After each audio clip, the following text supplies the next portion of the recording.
अस्सलाम वालेकुम, मैं हूं हबीब अकरम और आप देख रहे हैं प्रोग्राम नुक्ता नज़र। आज के प्रोग्राम में हमने जिन खबरों को शामिल किया है उनमें सबसे पहली खबर है कि वज़ीर आज़म के हवाले से कि वो कहते हैं कि स्विस हुक्काम को ख़त लिखेंगे तो सज़ाए मौत मिलेगी और नहीं लिखेंगे तो 6 महीने की सज़ा। मुल्तान ही के दूसरे मखदूम जावेद हाशमी बोलते हैं कि अगर यूनुस हबीब केस में वो मुलव्वस पाए जाएँ तो उन्हें भी फांसी दे दी जाए और बाकी जो मुलव्वस पाए जा रहे हैं उन्हें भी फांसी ही दी जाए। जनरल कियानी का कहना है कि यूनुस हबीब केस तारीख से लड़ने जैसा है। इसके अलावा ये भी कि फ़ौज और ISI पर तनकीद गैर ज़रूरी है।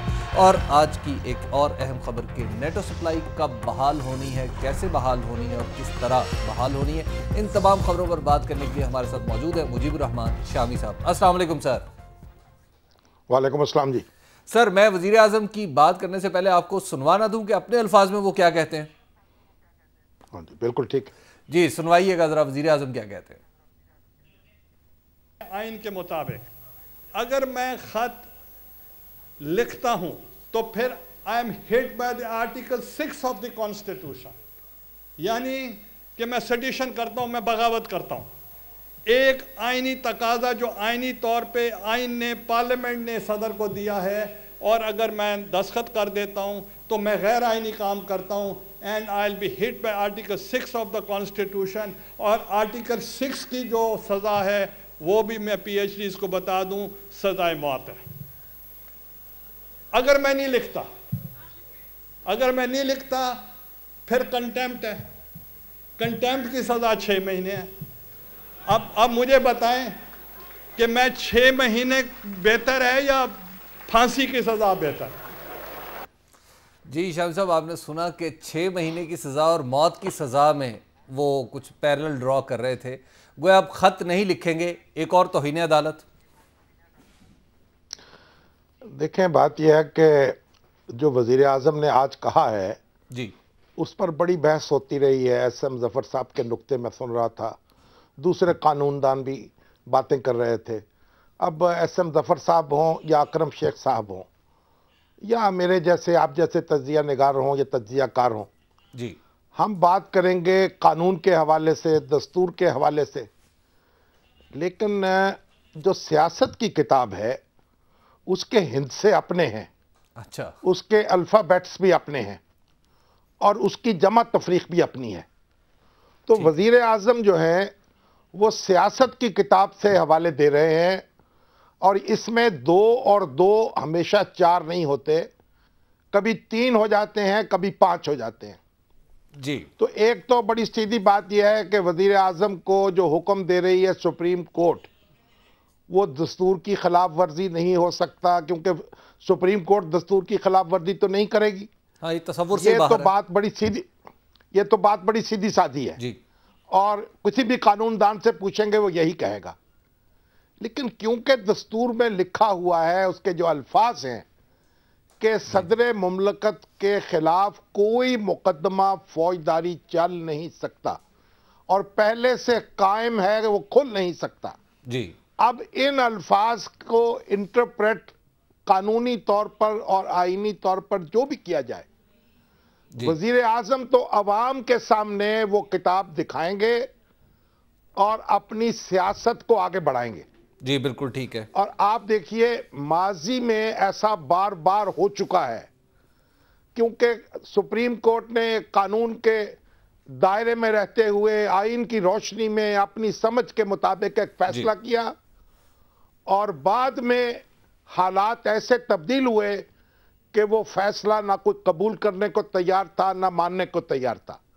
सियासतदान जो हैं वो अपनी पोजीशंस बदल लेते हैं और अदालतें जो हैं अपने ही फैसलों का निशाना बन जाती हैं। तो ये एक बड़ी पेचीदा सूरत पैदा हो गई है। शामी साहब, ये तो अदालत को पॉलिटिकली बेंड करने की कोशिश नहीं है कि इतना प्रेशर डालो कि अपनी मर्जी का फैसला ले लो? जो भी आप कहें, देखिए ना, जो पॉलिटिशियंस है वो तो पॉलिटिकल टैक्टिक्स इस्तेमाल करेगा ना। तो वो अपने दाव पेच लड़ा रहे हैं, वो बता रहे हैं कि भाई मैं तो किताब आइन की खिलाफ वर्जी का मुर्तकिब नहीं हो सकता, गोया खत लिखना उसकी खिलाफ वर्जी करना है।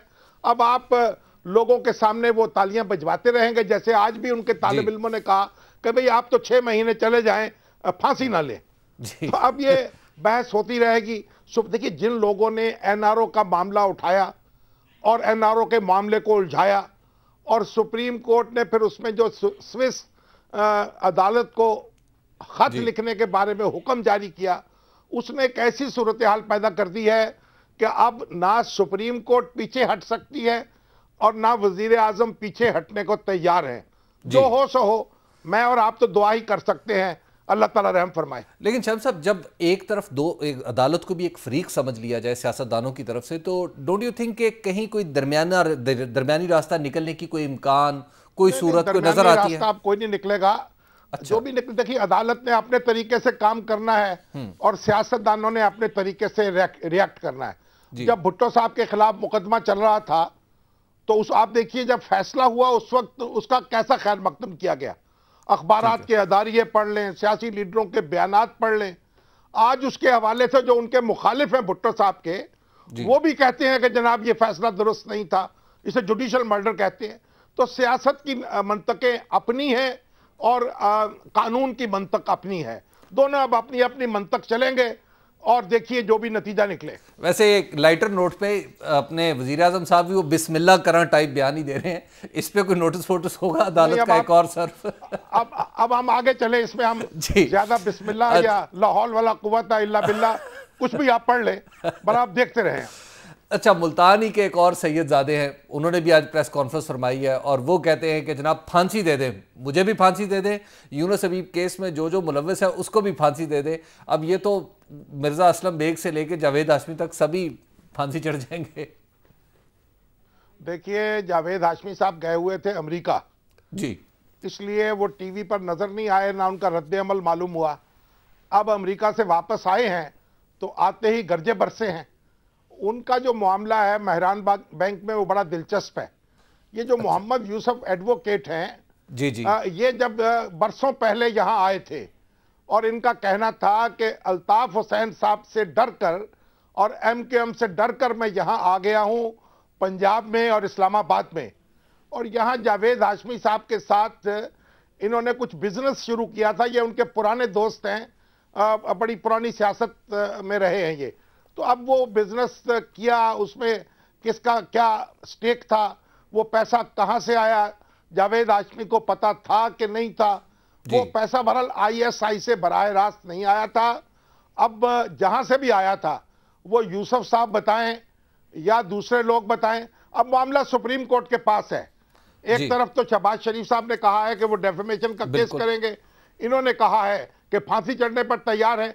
अब जो अपना अपना रद्द अमल है, लेकिन मामला क्योंकि सुप्रीम कोर्ट में है, अब किसी नतीजे पे पहुंचना चाहिए और जो तहकीकात है वो होनी चाहिए। लेकिन सुप्रीम कोर्ट में ट्रायल तो नहीं होगा ना, वहां पे तो सिर्फ फैक्ट्स फाइंडिंग होगी, उसके बाद ट्रायल तो कहीं और होगा, या पता नहीं होगा भी या नहीं। देखिए बात यह है कि जब सुप्रीम कोर्ट ने इस मामले को छेड़ा है जी, तो अब असलम बेग साहब का बयान भी आ गया, दुर्रानी साहब का बयान भी आ गया। तो हमारे कई दोस्त तो कह रहे हैं भाई इन्होंने तो इकरार कर लिया ना, हाँ, इन्होंने तो पैसे दिए थे तो इनके साथ तो इंसाफ कर देना। बिल्कुल, तो यानी पैसे देना भी तो जुर्म है ना। बिल्कुल जुर्म है। अब वो कह रहे हैं जो लेने वाले हैं उनका हिसाब बाद में होता रहेगा। ये बड़े उलझे हुए मामला आते हैं। हबीब बैंक के पैसे हैं, कोई मेहरान बैंक के कर्जे हैं, कोई। देखिए ये असल में तो वो जो ये जो मामला है सारा, हम उलझ गए हैं माजी में एक दूसरे को नीचा दिखाने के हवाले से। एक पार्टी दूसरी पार्टी के दर पे है, एक लीडर दूसरी लीडर के दर पे है, एक दूसरे को नीचा दिखाना चाहते हैं। एक दूसरे हर शख्स चाहता है दूसरे का मुंह काला हो जाए और मैं आबे ज़मज़म से धुला हुआ नजर आऊं जी। और इस नतीजे में बहुत सौ के मुंह काले होंगे। अल्लाह ताला इनके मुंह पर अपना फजल करे, और क्या कह सकते हैं। शाह साहब, ये यूं नहीं लग रहा कि जैसे पीपल्स पार्टी की तरफ से एक थोड़ी सी ऑर्गेनाइज्ड एफर्ट है, कंसल्टेड एफर्ट है कि सब लोग तोप के दहाने पे आ गए हैं, पीपल्स पार्टी मुस्कुरा रही है? देखिए ये भी कहा जा सकता है जो मेमो कमीशन था वो किसकी साजिश थी, वो किसका किया धरा था। उस वक्त पीपल्स पार्टी के मुखालिफ दंदना रहे थे जी। इमरान खान भी तकरीर कर रहे थे, नवाज शरीफ साहब काला कोट पहनकर सुप्रीम कोर्ट में थे, और चीफ ऑफ आर्मी स्टाफ जो थे और पाशा साहब हमारे वो एफिडेविट दे रहे थे। तो उस वक्त भी वो पीपल्स पार्टी कह रही थी हमारे खिलाफ सियासत हो रही है। अब मुस्लिम लीग नून और दूसरे वो कह रहे हैं हमारे खिलाफ सियासत हो रही है। बिल्कुल, वो उसका जिम्मेदार किसी ऐवान सदर को करार देते हैं, वो उसका जिम्मेदार रायविंड को और जाती उमरा को करार देते थे। तो अगर ये सारे सियासतदान माजी के गंद जो है एक दूसरे की नजर करते रहेंगे तो फिर इनको गौर करना चाहिए सबको कि ये कहां उलझेंगे और बिलाकर क्या नतीजा निकलेगा। शामी साहब, एक ब्रेक का वक्त हो गया और ब्रेक के बाद हमने गुफ्तगू करनी है कि जो जनरल कियानी मना कर रहे हैं कि तारीख से ना लड़ा जाए, इसका क्या मतलब है और क्या तारीख से लड़ना ज़रूरी है, क्या इसके बगैर हम गुजारा कर सकते हैं। 0423636810 पर आप हमें कॉल भी कर सकते हैं और हमारे आपके सवाल जो है हमारे प्रोग्राम में आप हिस्सा बनेंगे। देखते रहिए नुक्ता नज़र।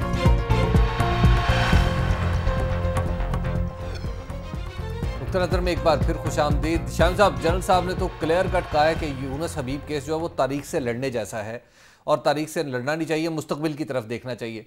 लेकिन वो जो तारीख हम पीछे देख रहे थे वो आजकल भी तो कारफरमा है ना, हाल बन के भी हमारे सामने। देखिए, बात यह है कि कियानी साहब ने जो कुछ कहा है जी वो एक हद तक तो दुरुस्त है और एक हद तक दुरुस्त नहीं है। अच्छा। उन्होंने जहां बात की है फौज की कुर्बानियों की, जो नौजवान जाने दे रहे हैं, और आप देखिए उन्होंने जिस तरीके से फाटा में और वजीरिस्तान में कुर्बानियां दी हैं वो अपनी मिसाल आप हैं। और उसके बाद आप देखिए बलोचिस्तान में FC जो है उसके सैकड़ों नौजवान जो हैं वो जाँ बहक हो चुके हैं। तो एक तरफ तो फौज और फौज से मुतल्लिका अदारे कुर्बानियां दे रहे हैं और दहशत गर्दों के खिलाफ लड़ रहे हैं, और जब ये दहशत गर्दों के खिलाफ लड़ाई होती है तो फिर बहुत से लोग मारे भी जाते हैं, जो दहशत गर्द होते हैं उनका भी जानी नुकसान होता है, उनमें से कई गायब भी हो जाते हैं, कई उनमें शरीफ लोग जो होते हैं यानी बेज़रर शहरी वो भी फंस जाते हैं। बिल्कुल ठीक। उनसे दहशत गर्दों के राब्ते की बुनियाद पर किसी ने कॉल कर ली, किसी ने कोई बात सुन ली, किसी ने किसी की मदद कर दी। तो ये सारे किस्से होते हैं। जब फौज को आप कार्रवाई के लिए बुलाएंगे तो फिर ये सारी सूरत हाल होगी। इस पर जो रद्द अमल है वो बड़े तवाजुन से जाहिर करना चाहिए।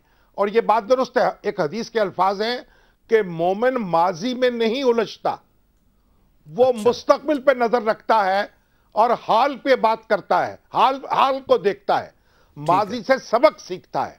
माजी में फंसना नहीं चाहिए।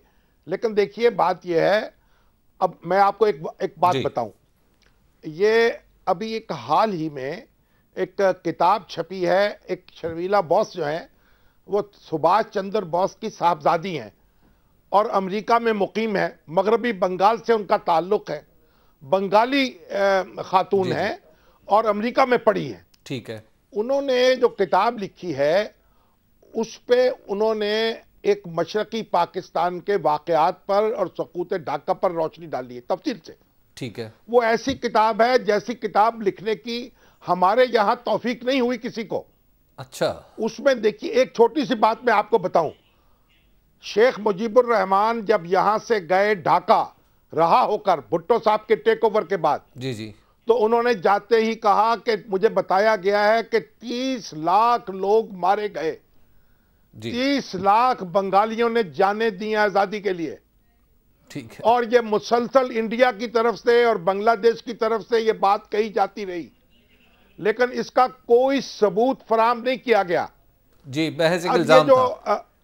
सुभाष चंद्र बोस की जो पोती हैं उन्होंने इसकी तहकीक की है, उन्होंने हर चीज को कुरेदा पड़ताला है।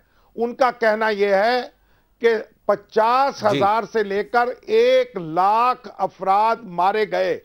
ठीक है। उन वाकयात में उनमें भारतीय फौजी भी शामिल थे, पाकिस्तानी फौजी भी शामिल थे, वो भी शामिल थे जो मुक्ति बाहिनी का निशाना बने, गैर बंगाली और बिहारी भी शामिल थे, और वो बंगाली भी शामिल थे जिनको फौज के हामियों ने निशाना बनाया। ठीक है। अब आप मुझे बताइए कि ये आप इतना अरसा गुजरने के बाद ये हकीकत हम पर मुनकशिफ हो रही है, लेकिन प्रोपेगेंडे का ये आलम था। क्या क्या कहा गया उस वक्त जी। और कहा गया, और इतनी दास्तानें हैं और रेप की और कत्ल की कि आप सुनते जाएं और शर्माते जाएं। ठीक है। लेकिन इनमें क्या सदाकत थी? ये पाकिस्तान से गवाही नहीं आई, रिसर्च पाकिस्तान ने नहीं की। अभी हम जो सुन रहे हैं बलोचिस्तान के बारे में, جو سن رہے ہیں دوسرے حصوں کے بارے میں، وہ ہزاروں افراد لاپتہ ہو چکے ہیں۔ اب یہ باتیں کرنے والے دیکھتے نہیں ہیں کہ یہ ان کو کوئی جانچ ان پڑتال کریں، ان کو دیکھیں اور حقیقت تک پہنچے۔ ٹھیک ہے، کیانی صاحب نے کہا ہے کہ سپریم کورٹ میں 47 آدمی مسنگ بتائے گئے ہیں، اور ان کا کہنا ہے سری لنکا میں ہزاروں افراد لاپتہ ہوئے کیونکہ وہاں بھی بڑی کارروائی ہوئی، اور انڈیا میں 350 افراد لاپتہ ہیں۔ جب فوج کارروائی کرے گی، اس کو نشانہ بنایا جائے گا، جب ایف سی کو نشانہ بنایا جائے گا تو پھر وہ بھی تو نشانہ بنائیں گے نا۔ شامی صاحب ایک پہلو تو جنگ ہے، دوسرا پہلو جو سیاست ہے اس کے بارے میں بھی تو بتائیے نا۔ دیکھیے یہ جو جنگ ہے نا، پہلے تو ہمیں یہ سمجھنا چاہیے جی، بلوچستان میں جو لوگوں کے حقوق ہیں وہ ان کو ملنے چاہیے۔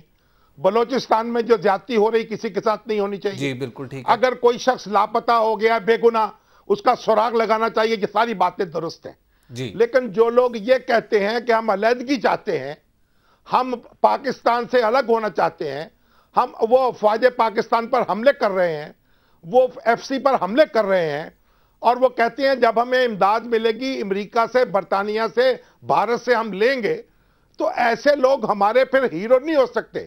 جو میڈیا پر لا کر ان کی گفتگویں کرائی جاتی ہیں، یہ بالکل ایسی بات ہے کہ ایک شخص کہے آ کے کہ جناب اینکر پرسن صاحب، میں آپ کی والدہ صاحبہ کو اغوا کرنا چاہتا ہوں، اور محلے داروں میں سے جس کی مدد ملے گی میں کروں گا، تو یہ اس کا پیغام جو ہے، یہ آزادی ہے صحافت کی، آزادی ہے رائے کے اظہار رائے کی، کہ آپ جو چاہیں کہہ دیں۔ دنیا نے کچھ اس کے قاعدے اور ضابطے بنائے ہیں، یہ قاعدے اور ضابطوں کے اندر ہمیں یہ بات کرنی چاہیے۔ لیکن شامی صاحب یہ تو ہے آپریشنل میٹر۔ جی دیکھیے، آپریشنل میٹر تو فوج کا کہنا یہ ہے کہ ہم کوئی آپریشن نہیں کر رہے۔ جی، اب ضرورت اس بات کی ہے میڈیا کے لوگ جائیں، عدالت کمیشن بھیجے اور وہاں جائزہ لے حالات کا۔ ابھی سپریم کورٹ نے کہا ہے ہم وہاں جا کے جائزہ لیں گے۔ سپریم کورٹ پر لازم ہے کہ وہ یہ بھی دیکھے کہ جو ڈیولپمنٹ فنڈ دیے گئے ہیں ارکان اسمبلی کو، 25 کروڑ روپیہ، 20 کروڑ روپیہ، وہ کہاں لگا ہے، وہ کیمرے کو جانے کی اجازت دی جائے، دیکھیں جا کے موقع پر ڈیولپمنٹ کتنی ہوئی ہے۔ اور پھر یہ ہے کہ جو ایک توازن قائم کریں، جو لوگ انتہا پسند ہیں، ہم ان کو کوشش کریں کہ وہ دائرے میں واپس آ جائیں وفاق کے، آئین کے۔ ان کو ہم کوئی زخم نہیں لگانا چاہتے لفظوں کے، لیکن ہم ان کو ہیرو بھی نہیں بنا سکتے۔ لیکن شامی صاحب یہ الزام بھی تو بڑے تواتر سے لگتا ہے نا کہ ہماری ایجنسیاں جو ہیں، جیسے یونس حبیب کیس میں انہوں نے پولیٹیکل رول پلے کرنے کی کوشش کی، اور آج بھی کچھ لوگ یہی کہہ رہے ہیں۔ لیکن شامی صاحب ایک بریک کا وقت ہو گیا، بریک کے بعد ہم گفتگو کو یہیں سے آگے بڑھائیں گے۔ 04236368 پر آپ ہمیں کال بھی کر سکتے ہیں۔ دیکھتے رہیے نقطہ نظر۔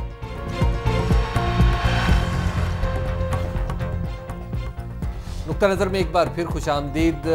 شامی صاحب ہم بات جو کر رہے تھے کہ جو آپ نے جو بتایا کہ آپریشنل ایریاز میں جہاں جہاں فوج قربانیاں دے رہی ہیں، نو ڈاؤٹ ان کے اوپر تو تنقید بھی نہیں ہو رہی، لیکن شامی صاحب جو ان کا پولیٹیکل کردار ہے آئی ایس آئی کا جو رہا ہے، اور خاص طور پہ یونس حبیب کیس میں، اس پہ تو تنقید میرا خیال کر لیں تو کوئی بری بات تو نہیں ہے۔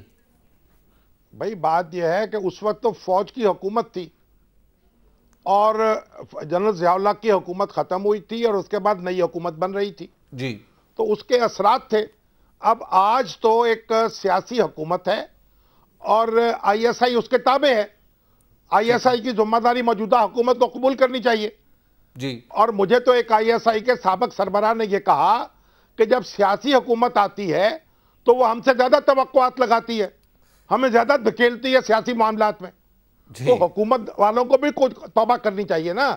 دیکھیے، کیانی صاحب نے یہ تو کہا ہے کہ 4 سال سے ہم سیاست میں ملوث نہیں ہیں، جی، لیکن یہ جو میمو گیٹ ہوا ہے، ہاں یہ کیا چیز ہے؟ اس میں جو منصور اعجاز جیسا مشکوک شخص جو آج یہ کہہ رہا ہے کہ میرے را سے اور موساد سے کانٹیکٹس تھے، آج اس نے مانا ہے اپنے ایویڈنس میں۔ بالکل ٹھیک ہے۔ تو ایسا شخص جو ہے مشکوک آدمی، اس کی گفتگو کو، اس کی باتوں کو اتنا بڑھا چڑھا کے پیش کیا گیا کہ کیانی صاحب بھی ایفیڈیوٹ دے رہے ہیں، اور پاشا صاحب بھی ایفیڈیوٹ دے رہے ہیں، اور حکومت سے پوچھے بغیر دے رہے ہیں۔ تو بھائی بات یہ ہے، یہ احتیاط کی بات کرنی چاہیے، اور کیانی صاحب کی یہ بات درست ہے کہ فوج سیاست میں ملوث نہیں ہو رہی، ہم اس کا خیر مقدم کرتے ہیں، لیکن اب ان کو احتیاط بھی کرنی چاہیے, تہمت کے مقامات پر بھی نہیں جانا چاہیے, وہ اس طرح کا کوئی تاثر بھی قائم نہیں کرنا چاہیے جس سے لوگ کہہ سکیں کہ یہ سیاست ہو رہی ہے. تو میمو کمیشن کے حوالے سے جو کچھ ہوا ہے اسے سیاستی سمجھا گیا ہے اور سیاستی کہا گیا ہے. باقی دیکھیے بات یہ ہے کہ ایجنسیاں جو ہیں ملک کی, ان سے جب ان کو نشانہ بنایا جائے گا تو وہ بھی تجاوز کر لیں گی, تجاوز کر سکتی ہیں. ان کے لیے کوئی پیرامیٹرز ہونے چاہیے, ان کو اجازت نہیں دی جا سکتی قانون اور آئین کو ہاتھ میں لینے کی. شامی صاحب پھر آسان طریقہ نہیں. جی ایک بات غور کر لیں کہ جو نوجوان پہاڑوں پر بیٹھے ہوئے ہیں, پارا چنار پہ ہیں, ہزاروں شہید ہو چکے ہیں افسر جی بالکل اور سپاہی, آپ ان کو ان کے جذبات سے نہ کھیلیں. میڈیا پہ بات کرتے ہوئے انتہائی محتاط رہیں. نوجوان فوجی رد عمل میں کچھ کر سکتے ہیں, لیکن شامی صاحب وارننگ دے رہا ہوں میں اپنے سب لوگوں کو. شامی صاحب لیکن ایک بات تو طے ہے کہ یونس حبیب کے کیس میں اسلم بیگ صاحب بطور سی او ایس انوالو ہوئے, اسد درانی صاحب بطور ڈی جی ایم آئی اور پھر D G I S I involve ہوئے. اب یہ سارا ریکارڈ فوج کے پاس ہے, تو فوج بڑے آرام سے وہ سارا ریکارڈ اٹھا کے عدالت کو دے دے اور کہے جی خدا حافظ ہم جا رہے ہیں, ہم آئندہ یہ کام نہیں کریں گے. نہیں تو فوج سارا ریکارڈ تو عدالت کے پاس موجود ہے آلریڈی. ایف آئی اے اس پہ انویسٹیگیٹ کر چکی ہے جی, ساری چیزیں کورٹ کے پاس موجود ہیں. اور بھائی یہ آج کا واقعہ تھوڑی ہے, ہم تو ایسا سمجھ رہے ہیں جیسے کہ کل یہ واقعہ ہوا ہے. بھائی یہ 88, 90, 92 کے واقعات ہیں. اس وقت ایک فری سٹائل کشتی ہو رہی تھی سیاستدانوں میں, اور فوج بھی اس میں پارٹی بنی ہوئی تھی. اب ہم اس میں کس حد تک آج ماضی کو ہم یاد کریں گے, اس کو اپنا حال بنائیں گے. جو کچھ کرنا ہے سپریم کورٹ کرتی رہے, ہم اپنی سیاست کو گدلا نہ ہونے دیں اور سیاستدان اس سے سبق سیکھیں. اور ایک بات میں یہ عرض کروں کہ جو فوج ہے, آپ کو یاد رکھنا چاہیے دنیا میں کئی ایسے انقلابات آئے ہیں جو نوجوانوں نے برپا کیے ہیں. بالکل فوجی قیادت بھی بڑی مشکل میں ہے, اور ہم میڈیا پہ بیٹھ کے جو فری سٹائل گفتگو کرتے ہیں, چوکے چھکے مارتے ہیں, یہ دیکھے بغیر کہ یہ جناب کس کس کا دل زخمی کر رہے ہیں. بڑی احتیاط سے بولیے, سیاستدان ہوں, میڈیا والے ہوں, فوجی ہوں. اور دوسری بات یہ ہے کہ کیانی صاحب کل بولے ہیں اور بڑی مشکل سے اخبار نویسوں نے ان کو بلوایا ہے وزیر اعظم کے ڈنر میں, تو یہ منہ میں گھنگھنیاں ڈال کے کیوں بیٹھ جاتی ہے فوج؟ الزام لگتا ہے تردید نہیں کرتی. آئی ایس پی آر کیا کرتا ہے؟ اتنا بڑا ڈائریکٹریٹ ہے, جواب کیوں نہیں دیتا؟ اب یہ میڈیا کی دنیا ہے, بدل گیا ہے. نہیں انہوں نے کہا نہیں تھا میمو حقیقت ہے, بیان واپس لے لیں. وزیر اعظم نے آئینی طور پر غلط بیان دیا, آئی ایس پی آر نے جاری کیا. بالکل آپ کو یاد ہے کہ آئی ایس پی آر نے کیا کہا تھا؟ صدر کی جب گفتگو ہوئی ٹیلی فون پر کیانی صاحب سے, جی تو کہا 1 منٹ سے زیادہ گفتگو نہیں ہوئی اور ٹیلی فون صدر صاحب کا آیا تھا. تو بھئی اس طرح کی جب باتیں کریں گے, اپنی حدود سے نکلیں گے, تو پھر آپ سیاست میں فریق بنیں گے اور حریف بنیں گے. کیانی صاحب کا بڑا احترام ہے ہمیں, انہوں نے بڑی عزت کمائی ہے, لیکن ان کو چاہیے کہ اس عزت کی حفاظت بھی کریں, اور کوئی ایسا کام مشکوک نہیں ہونا چاہیے جس سے فوج کی عزت کو بٹا لگے. شامی صاحب امریکہ سے جو تعلق ہے, امریکہ سے جو تعلقات ہیں پاکستان کے, اس میں بھی فوج کا ایک اہم کردار ہے, اور نیٹو سپلائی کا مسئلہ پھر درپیش ہے. کیا اس معاملے کو بھی ہم پولیٹیکنگ کہیں گے؟ دیکھیے انہوں نے تو یہ کہا ہے کہ پارلیمنٹ فیصلہ کرے. دیکھیے ایک بات تو میں آپ کو بتاؤں, امریکہ جو ہے پرویز مشرف صاحب, پھر وہ چیف آف آرمی سٹاف تھے, کوئی پیپلز پارٹی کے یا مسلم لیگ نون کے سربراہ تو نہیں تھے. بالکل نہیں تھے. انہوں نے امریکیوں کو اجازت دے دی جہاں جاسوس بھرتی کرنے کی, یہاں ان کو اپنی سی آئی اے کو یہاں جال پھیلانے کی. یہ موجودہ جو آئی ایس آئی تھی اور یہ ہمارے جو کیانی صاحب ہیں, انہوں نے ان کو پٹا ڈالا ہے. یہ بھی حقیقت ہے, اس کا ہمیں اعتراف کرنا چاہیے. اور یہ دیکھیے میں پہلے بھی آپ سے عرض کر چکا ہوں, جب جنرل ضیاء الحق کے دور میں جو ڈیل ہوئی تھی امریکیوں سے, کسی امریکی کو اجازت نہیں تھی افغانستان میں جانے کی یا کسی افغان لیڈر سے براہ راست رابطہ کرنے کی. آج تو ہم جو مرضی کہہ دیتے ہیں آرام سے. دنیا کی ایک بہت بڑی سپر پاور سوویت یونین اس کے خلاف خفیہ جنگ لڑی گئی، ٹھیک ہے، افغانستان کے مجاہدین کی مدد کی گئی، پاکستان کی سرزمین اور پاکستان کی ISI اس نے ایک رول ادا کیا۔ بالکل شامی صاحب، بریک کا وقت ہو گیا ہے، بریک کے بعد ہم گفتگو کو یہیں سے آگے بڑھائیں گے، اور آپ کے سوالات ہمارے ناظرین کے وہ بھی ہمارے پروگرام کا حصہ ہوں گے۔ 0423636802 پر آپ ہمیں کال بھی کر سکتے ہیں، دیکھتے رہیے۔